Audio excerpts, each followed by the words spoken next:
বাবা সাহেব আম্বেদকর এডুকেশন ইউনিভার্সিটির আন্ডারে যে বিএড কলেজগুলি আছে, ফরম্যাট অনুযায়ী আজকে আপনাদের বিএড কোর্স নিয়ে আলোচনা করছি।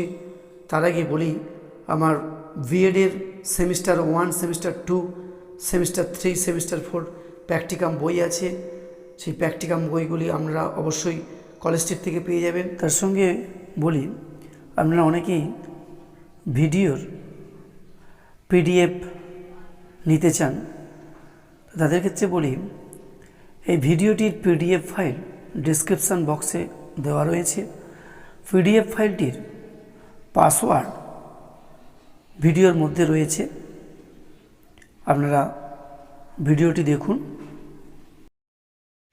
বিএডের 4th সেমিস্টারের course APC4 yoga education self understanding and development, এই সাবজেক্টের একটি প্র্যাকটিকাম নিয়ে আলোচনা করছি।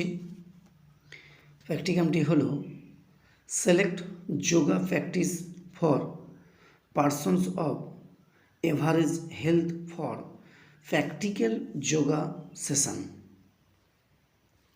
এই প্র্যাকটিকামটি নিয়ে আলোচনা করার আগেই ইন্ট্রোডাকশন সম্পর্কে লিখতে হবে।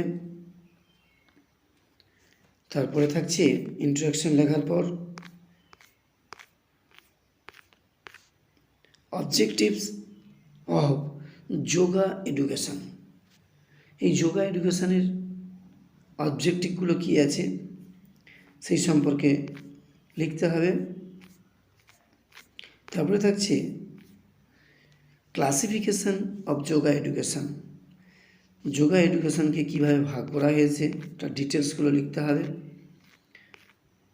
যেমন মন্ত্রযোগ, কর্মযোগ এগুলো লিখতে হবে, বা ভক্তিযোগ এগুলো লিখতে হবে, বা জ্ঞান যোগ এগুলো লিখতে হবে। তারপরে থাকছে না ডেভেলপিং হিস্ট্রি অফ যোগা। এই যোগা আমাদের এখন যথেষ্ট পরিমাণে গুরুত্ব দেওয়া হয়েছে যোগা এডুকেশনের ওপর, তার ডেভেলপিং হিস্ট্রি কী আছে সেটা লিখতে হবে।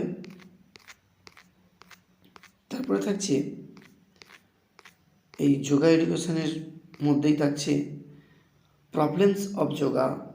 এই যোগা করতে গেলে তার কী প্রবলেম আসতে পারে সেই সম্পর্কে তুলে ধরতে হবে। তারপরে হচ্ছে সলিউশন, যে প্রবলেমগুলো আসছে তার সলিউশন কীভাবে করা যাবে সেটা লিখতে হবে। তারপরে শেষে থাকছে কনক্লুশন লেখার পর থাকছে রেফারেন্স।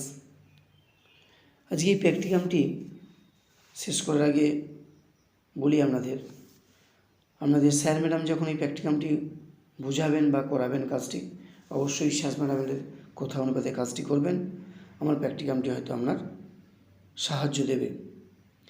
এই 4th সেমিস্টারের আমার একটি প্র্যাকটিকাম বই আছে SS পাবলিশার্স, অবশ্যই আপনারা বইটা দেখবেন। আজকে প্র্যাকটিকামটি এখানেই আমি সমাপ্ত করলাম।